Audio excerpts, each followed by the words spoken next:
Salut tout le monde, aujourd'hui on se retrouve dans une nouvelle vidéo et ce sera une vidéo sur mon avis de ma PAL du mois de mai. Est-ce que j'ai réussi à lire 6 livres dans ce mois? C'est ce qu'on va voir tout de suite. Donc le premier livre de cette PAL c'était celui-ci, donc c'était Les Sœurs d'Auschwitz d'Iser Maurice. Et alors au niveau du résumé, c'est simplement le témoignage de 3 sœurs qui ont été à Auschwitz-Birkenau. Et alors là, ils avaient une 4e sœur, mais qui est décédée. Donc ça, ils le disent également dans le livre, mais ils le disent bien après. Donc c'est un livre que j'ai vraiment adoré. Déjà, je trouve que Iser Maurice réécrit très bien.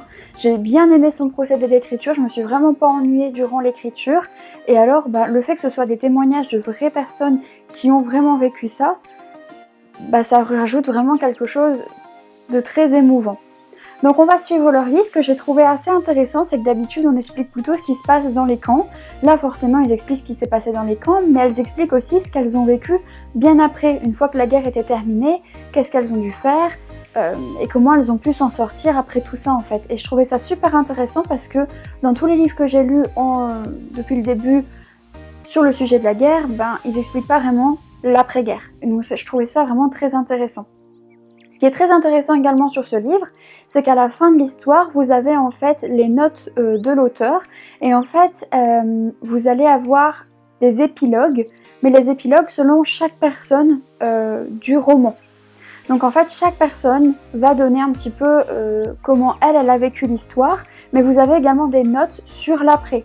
Donc par exemple dans les notes vous allez avoir le décès de certains personnages, elle va vous donner la date, vous faire un petit peu un arbre généalogique et je trouve ça d'autant plus intéressant. Donc le deuxième livre de cette PL c'est celui-ci, Contes et légendes de Brocéliande, qui a été écrit par Claudine Glo et Marie Tanneux. Donc au niveau du résumé, vous l'avez compris, c'est plusieurs contes et plusieurs légendes qui sont dans ce livre. Vous avez notamment le roi Arthur, Merlin, Viviane, etc. Au niveau de mon avis, c'est un livre que je n'ai pas aimé. Alors pourtant, comme vous savez, j'adore tout ce qui est contes et légendes de Brocéliande, vraiment même les contes et légendes plus généralement. Et en fait, j'ai vraiment pas aimé la façon que ce livre est écrit. Donc je peux vous montrer, mais en fait, voilà, vous avez l'exemple ici. En fait, les différents contes sont vraiment écrits l'un à la suite de l'autre. Donc vous n'avez pas de chapitre ou quoi, c'est vraiment l'un à la suite de l'autre, comme ceci. Et du coup, c'est vraiment ça que j'ai pas aimé dans ce livre parce qu'on a l'impression en fait de lire un gros bloc.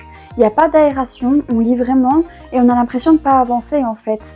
Donc c'est vraiment très très long à lire et pourtant j'ai bien aimé les contes qui étaient présents dans ce livre, mais j'ai mis vraiment très longtemps à le lire et c'est celui-ci d'ailleurs qui m'a un peu ralenti dans ma lecture parce que j'avançais vraiment pas. Pourtant je le lisais mais j'avançais vraiment pas parce que tout était en bloc. Donc sur une page, je passais vraiment un temps fou. Par contre, le côté positif de ce livre, c'est qu'à la fin, vous avez vraiment les lieux véritables, je vais dire, qui font partie des contes et des légendes.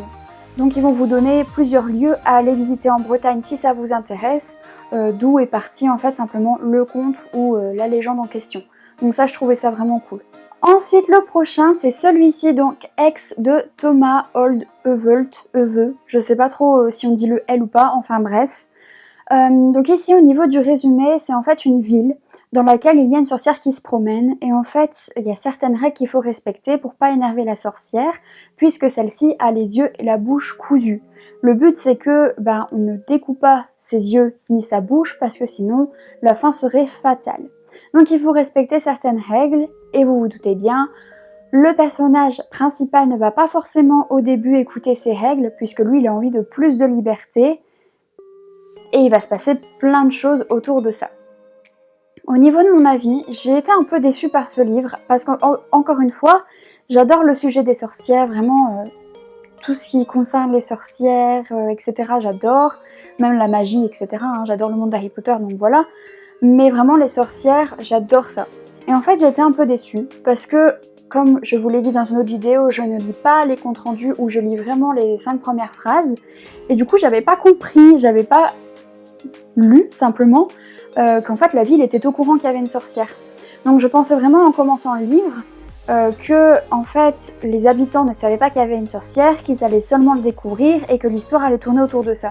Sauf qu'en fait là les habitants sont bien conscients qu'il y a une sorcière et du coup il y a plein de règles autour de ça pour éviter les problèmes. Mais en fait du coup je trouve que la lecture est assez longue.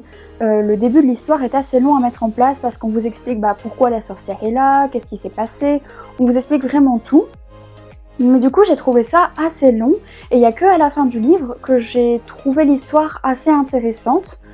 Donc du coup j'ai été assez déçue parce que je m'attendais à un autre type d'histoire. Peut-être que si je l'avais lu en m'attendant à l'histoire comme le résumé, si j'avais lu la 4e de couverture, peut-être que j'aurais été moins déçue, mais là, dans ce cas-là, j'ai quand même été assez déçue, et j'ai pas trop aimé le procédé d'écriture de l'auteur, parce qu'en fait, plusieurs fois, il va commencer le chapitre en vous expliquant quelque chose que du coup, vous n'allez pas comprendre, puisque c'est plus loin dans l'histoire, et en fait, après, il va faire un flashback.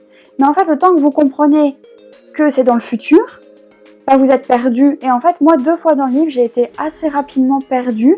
Et je me suis dit, ah ouais, attends, c'est dans le futur. Donc là, il va expliquer le flashback.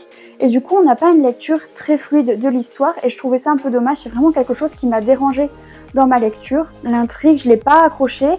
Et en plus de ça, je trouve qu'à la fin de l'histoire, on a encore des questions sans réponse. Et vous savez, si vous avez regardé mes autres vidéos, que je n'aime pas ça, j'aime pas terminer un livre dans lequel j'ai encore des questions dans la tête et j'ai pas de réponse. Et c'est un petit peu le cas sur ce livre en tout cas. Et j'ai été un petit peu déçue de la fin aussi. Je trouve qu'il y a une longue histoire pour au final. Je trouve que la fin, il n'y a pas vraiment de fin. Et c'est un peu comme quand vous regardez un film et que vous êtes un peu déçu par la fin parce que vous avez l'impression que ça a été bâclé. Là c'est pareil. Il n'y a pas vraiment de fin. Je m'attendais à une fin beaucoup plus épique, on va dire, pour un livre comme ça. Je pense que ce livre va répondre à la question « Est-ce que j'ai réussi à lire 6 livres dans le mois ?» En effet, c'est le dernier. Et encore, comme vous voyez le marque-page, j'ai pas fini de le lire. Donc ce mois-ci, malheureusement, je n'ai su lire que 3 livres complets et je suis presque à la moitié de celui-ci. Mais j'ai perdu énormément de temps sur le Contes et légendes de Brocéliande parce que je n'aimais pas du tout le procédé d'écriture, donc j'ai lu vraiment très lentement. Et j'ai perdu énormément de temps sur Aix également parce qu'en fait, c'est un livre assez fin.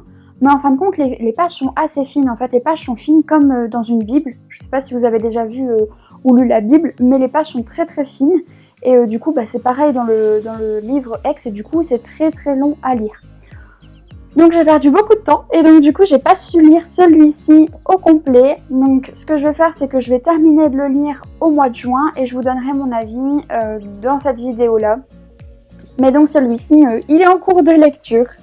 Et donc ce mois-ci, malheureusement, je n'ai pas tellement aimé ce mois de lecture. J'ai vraiment eu un gros coup de cœur. Mon coup de cœur du mois, c'est celui-ci. Donc c'est Les Sœurs d'Auschwitz de Heather Morris. Donc le premier livre que je vous ai présenté, j'ai vraiment eu un énorme coup de cœur sur ce livre. Donc ce mois a été un petit peu plat. Niveau lecture, je me suis pas tellement amusée. On verra le mois prochain si je m'amuse un peu plus dans mes lectures.